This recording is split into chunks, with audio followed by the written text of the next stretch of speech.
everybody, welcome to another Marc Harvill art painting tutorial. It's been quite a while since I last posted. It's been a couple months, and when the last time we spoke I was actually working on this painting here of Castle Grayskull, and then I got kind of pushed away from this project. I had to put it away in my closet for a while because I had a series of some pretty big commissions come through, which is always exciting. And it's always great to have that side work. But it did take me away for a couple months actually. So haven't really been able to get to recording.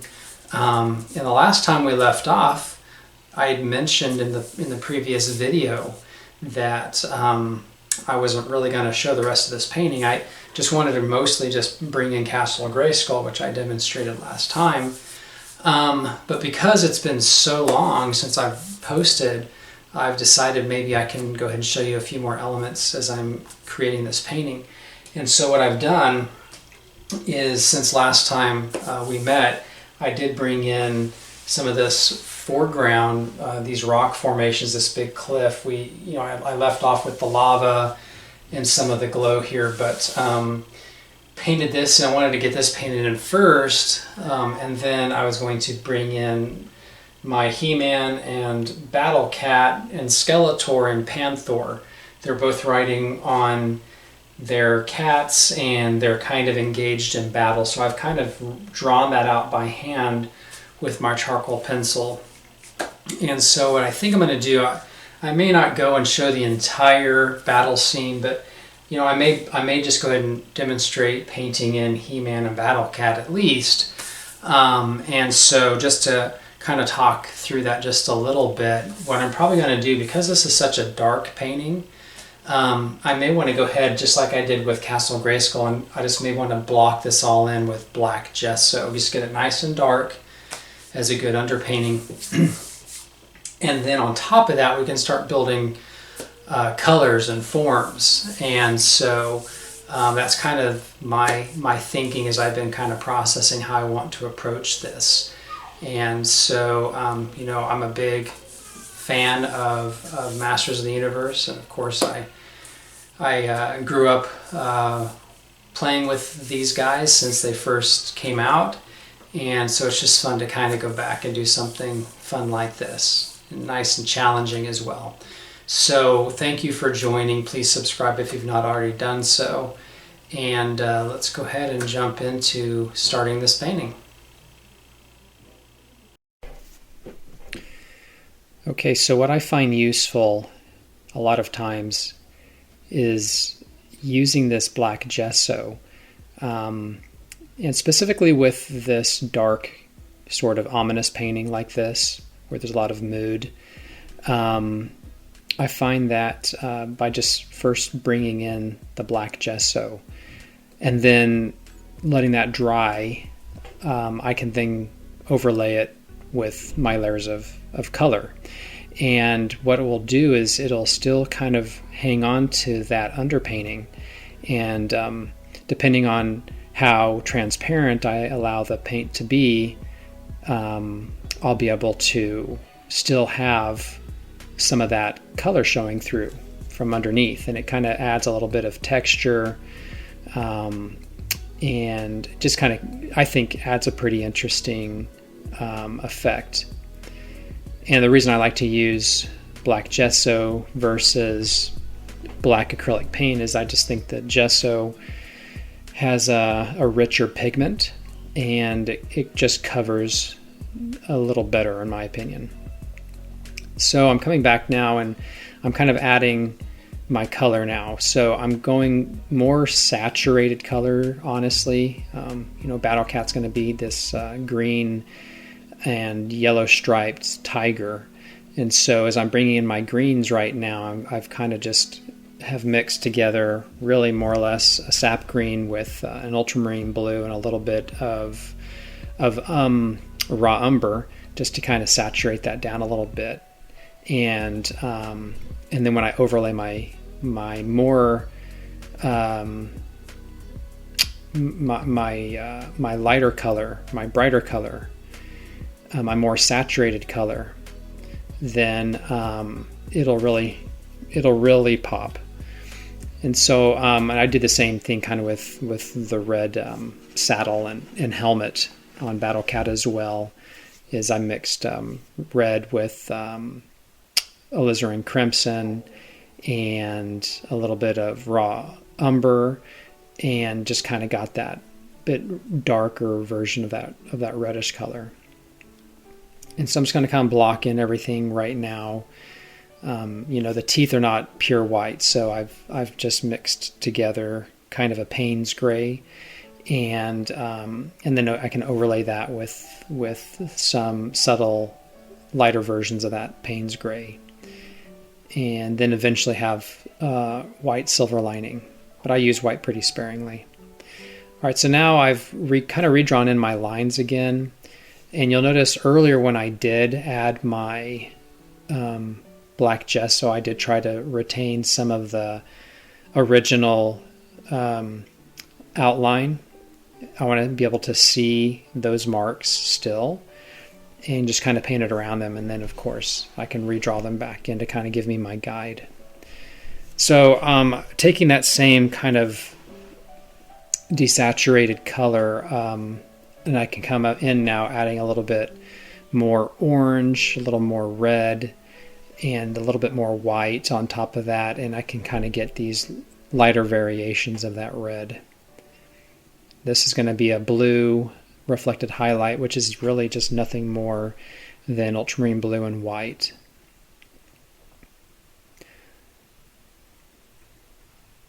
And so I can start kind of working around this and start creating a little bit more dimension here now, a little more three-dimensionality, but just have to kind of keep working on it. And since this is acrylic paint and dries very fast, I'm trying to work pretty quickly that I can still have a little dry time to blend, but for the most part it's going to be kind of re-going back over and more or less dry brush blending to get that effect.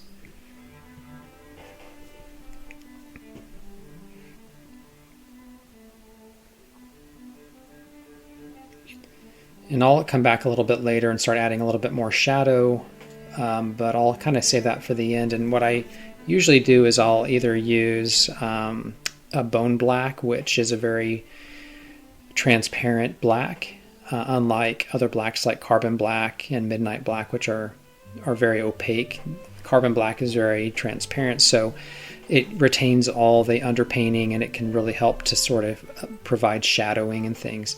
That's one technique I like to use. I also like to use my airbrush, and I like to use just black acrylic airbrush paint. Sometimes I'll use that and kind of create some subtle shadowing, which I will show a little bit later as I'm bringing this together. But right now, it won't have that full sort of 3D effect until I start to really bring in more of those shadows.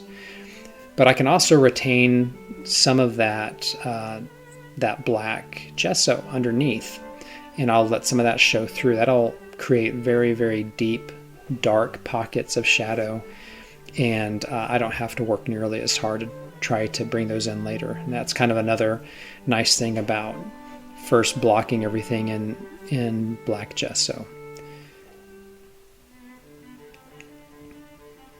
All right, so I'm just kind of coming through here now, adding a little bit more silver lining. I've created kind of a gold color now for some of that trim on the helmet and in his eyes. And what I've mixed is a dioxazine purple with some cad yellow medium, and got a nice kind of darkish yellow. You want to tend to keep it more on the yellow side and less on the purple side, but since they complement, that purple will help to desaturate the yellow. And then that will be more or less the shadow yellow or gold color, and then I can overlay more yellow on top of that that's more saturated. Okay, so now I can start working the fur here now, and I'm just kind of using a medium-sized round brush here, and I'm kind of creating the texture. I'm still using a lot of that underpainting of the gesso, and that's going to help a lot just to help with the separation in the fur. but this is where it can also begin to help to really contrast the shadow from the highlight here.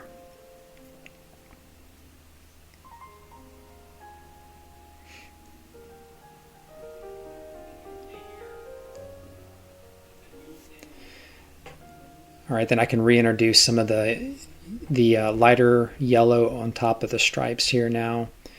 And of course, when I do bring in some of my airbrushing to bring in more shadowing, I'll have to reintroduce those again. You'll lose a little bit of that saturated color. So, so you'll have to bring that back again a second time. And you'll see I just used some of that bone black there, just underneath the sort of the knee of Battlecat.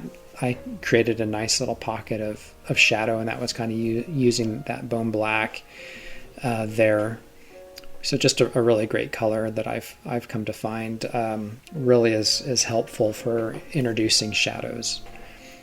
All right, so I've redrawn in now on He-Man, all of the kind of the contour now. So I can come back, I've mixed more Payne's gray with some white, and I can keep it pretty dark at this point in time, just kind of a dark smoky gray, and that'll kind of start to form, the battle axe and the metal in his chest shield and in his shield as well. So right now it's just adding that desaturated color, and I'll kind of hit all the areas where it's going to be metal. And of course with his hair, I'm using kind of that same dark gold color that I kind of described earlier, where it's doxazine purple and yellow.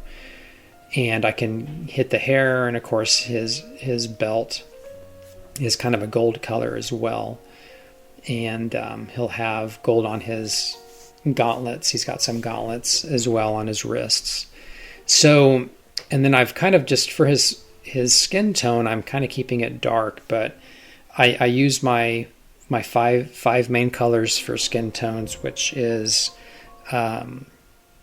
it's going to be white, so titanium white, cad yellow, cad red, and ultramarine blue, and then of course burnt umber.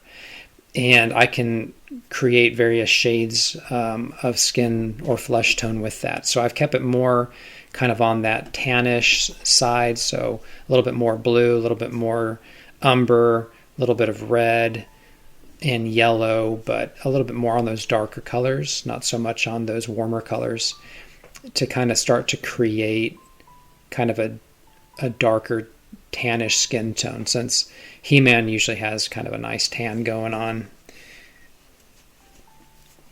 And so you can see that I'm still trying to follow the basic anatomy here that I've drawn out, kind of going around those muscles, the abdomen and so forth, and his arms, and just trying to, I'm using a small, very, very tiny, this is like a number 0 brush. It's like a 10/0 brush, so very, very tiny head. And I'm just kind of dry brushing this on. I really want to retain a lot of that underpainting. It can still show through. It can also help me with the definition. And so I'll just kind of go through here now and kind of hit this part of his torso. And I'll do the same thing with his leg as well. I've already painted in kind of the underpainting on the boot, which is going to be more of a just a darker kind of brown. But once again, for the deepest shadows, I'm gonna leave the gesso. There's no reason in covering that up, just like I did on Battlecat, underneath his belly and on underneath kind of that helmet. I've just kind of allowed that underpainting to kind of work with me here. But this is just taking your time and using these small brushes. And you know, I may have to go over this a couple times to kind of remove some brush strokes, but I'm really using very sparse paint on the brush. There's not a lot of paint, and in some situations I'm even wiping some of it off as I apply it, because I'm kind of thinking about how the muscle is kind of shaping and forming, and how it's kind of being kind of rounded, and where it's going to have some definition, some striation, and so I'm trying to think about all that as I'm doing this. So here I'm going back over it again. I'm kind of just adding another layer of paint and start sort of smoothing out some of those brush strokes and covering up a little bit more of the underpainting. So I'll do this a few times. I like to use several different types of acrylic paint, but when I use the Golden Open, I tend to have to go on a few additional layers of paint just to get it covered. Golden Open is an outdoor paint, an outdoor sort of alla prima style paint that's very slow drying, which is why I like it, but it doesn't have quite as good of pigment as other heavy body acrylics, and so I tend to have to go over it a couple times, let it dry, and then reapply a little bit more paint if it makes sense. So that's kind of what I'm doing here now, is just try to go over everything one more time and get it nice and covered up. And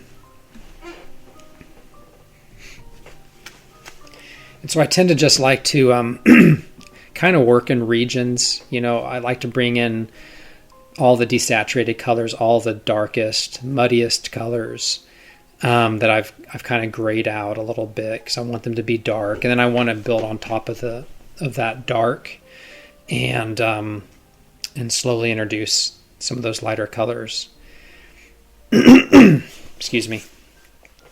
And so that's kind of what we're doing here, just like I kind of did earlier with Battlecat.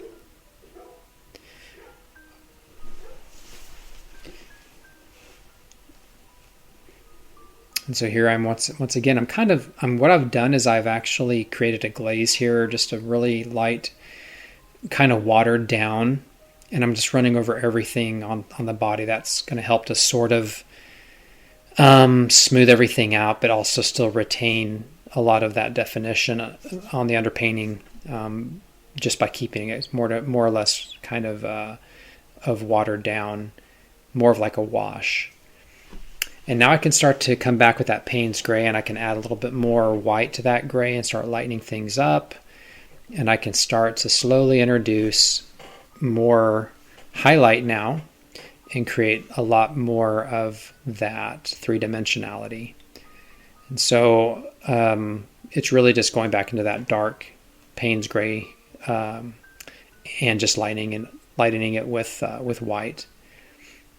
And then that same helmet color on Battlecat, that same kind of dark red color that I left on my palette, I'm going to kind of use for He-Man's breastplate. And I'm going to have to kind of speed up a little bit on some of this and kind of skip a couple steps, because I don't want to turn an 8-hour video into a 2-hour video that nobody wants to watch, those long videos. So I'm going to have to kind of skip ahead on a couple things and not show absolutely every single step, and have to keep it kind of going here in fast speed. But all right, so now that we've got that figured out, I can start to bring in more of that true saturated color now. I can bring in more lighter yellows and golds and just kind of start to play with that, and I can begin to create this hair. And you want to make sure you're kind of skipping around. You don't want to cover all that underpainting, so it's really kind of spacing those strokes out. That'll help to start to form a little bit more kind of depth and layering in the hair.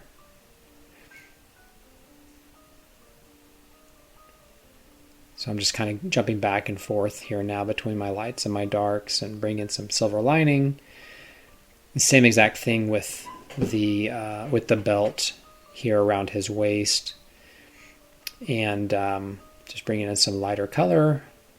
There I use my blow dry real quickly so that I can hurry through this and not have to wait for all that drying. So, and then use, bring in some shadowing, which that's that bone black I was telling you about. It really retains the underpainting well. So if you've not tried bone black, it's a pretty handy paint, I think. All right, so now we can come back and really start adding some of the highlights here on the face. And so I've got a couple different piles of color between those 5 flesh tone colors I described earlier. I've kind of made a few piles of various color that kind of ranges from like light pinkish skin tones and yellowish skin tones down to more of those darker skin tones.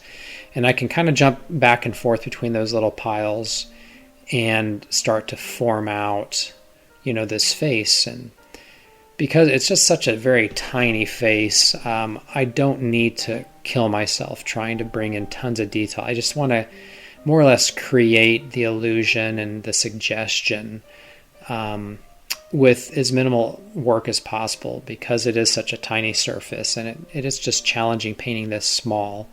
So I've got that camera just crammed, focused right up really close to this face so that you can see it well. But, as you step back, the illusion really takes effect a lot better. Okay, so now I'm going to come in here and start working the muscle structure here. All this definition, the muscle bellies, come in with some of those lighter flesh tones and start to bring in these subtle highlights. But you can see I'm really retaining a lot of the underpainting still. I want that to show through. And so you really want to kind of allow all that previous work to really work for you. And, you won't have to work nearly as hard.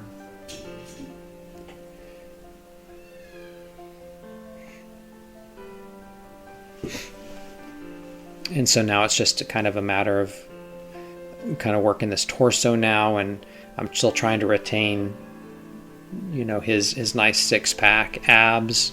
And then I'm bringing in blue on as a reflected highlight. I'm going to keep that theme just like we did on Battlecat, and if you saw the video where I painted Castle Grayskull, there's a lot of that reflected highlight that is that ultramarine blue that I'm still following through with that general theme, and I'll do that for the rest of the painting as well.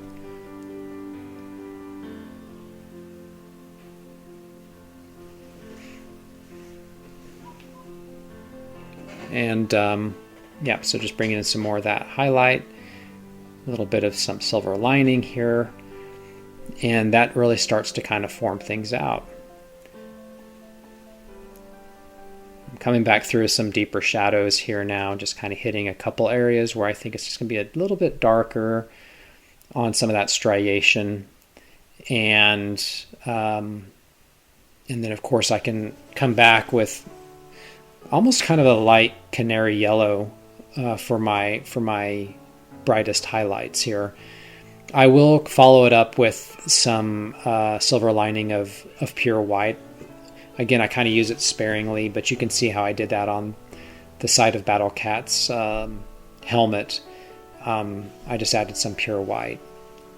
And the nice thing about that with acrylic is it does tend to dull a little bit when it dries, so it doesn't come out nearly as abrupt as maybe oil paint would if I did the same technique. So, and that's kind of the nice thing about acrylic. It can be a curse and it can be a blessing, but when you use acrylic paint, it tends to dry several shades darker when the water evaporates.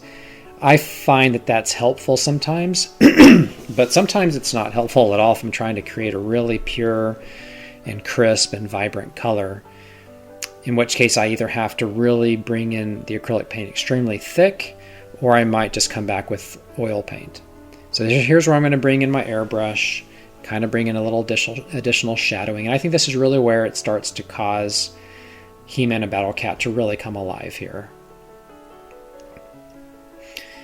And again, I could have done this with acrylic paint or that bone black, but I just tend to like the airbrush. I enjoy using it, and I like how soft it makes things.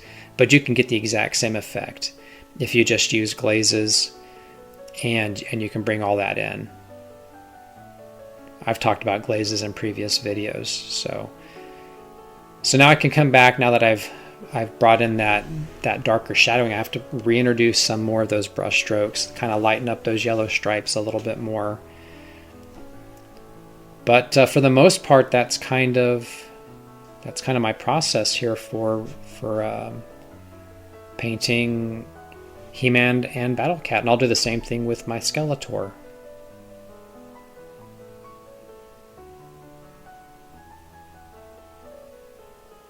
So now I'm just kind of doing some touch up here and kind of lightening some things and just correcting certain areas. This is kind of my touch up phase.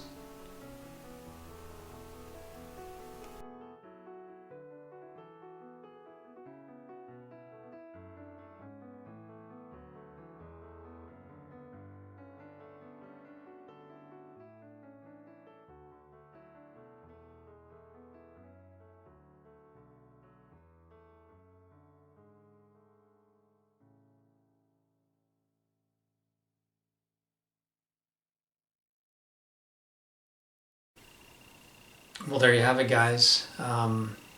Real excited with how it turned out, and yeah, so I hope that was helpful, me demonstrating that for you. I'm not going to paint in Skeletor and Panther because I just think it's going to be repetitive. It's going to be really the same basic approach, so I don't need to show that again. But anyway, thank you again for tuning in, and yeah, I'm pretty excited with how the painting's coming along so far, and I'm getting close. So anyway, I hope you'll join me again next time for another Marc Harvill art painting video, and thank you so much for your comments, and if you like the video, please share it. So anyway, until next time, so long.